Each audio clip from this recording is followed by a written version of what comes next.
Bwana Yesu asifiwe. Leo nina jumbe moja ambayo ningependa kufundisha sasa hivi, ambayo itaweza kukusaidia katika maisha yako ya kiroho na ya kimwili.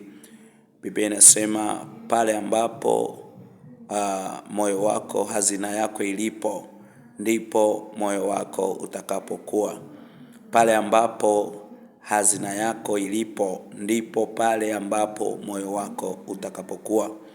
Leo asubuhi, Jumapili ya leo, Mungu alikuwa anasema nami kwa habari ya hazina. Sasa kuna watu wengi wakisikia jumbe hizi wanafikiria vitu vingi sana. Nikwambie tu kweli ya kwamba moyo unakaa kwenye madhabahu, moyo unakaa kwenye madhabahu. Yawezekana wewe unaweza kutoka mahali hapa ukaenda kwa mganga wa kienyeji. Ukienda kwa mganga wa kienyeji, labda unaambiwa utoe kitu fulani au utoe pesa fulani.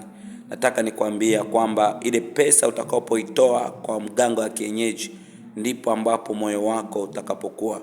Wengi wanaishi mioyo yao iko kwa waganga wa kienyeji, wengi wanaishi mioyo yao iko kwenye mizimu, na ndio maana unakuta maisha yako kila itopo leo yako vile vile. Maisha yako kila itopo leo yako vile vile.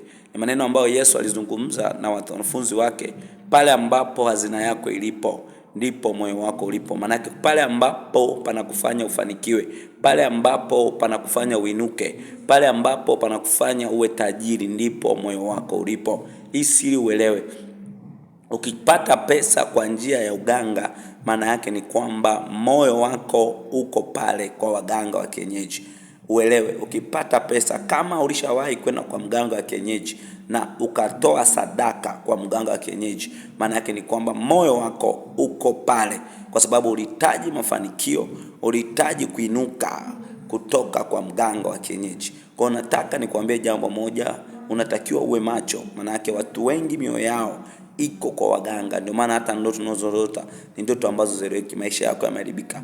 Mtegemee Mungu, mtolee Mungu, toa katika madhabahu ya Mungu, utaona Mungu akikuinua. Shalom.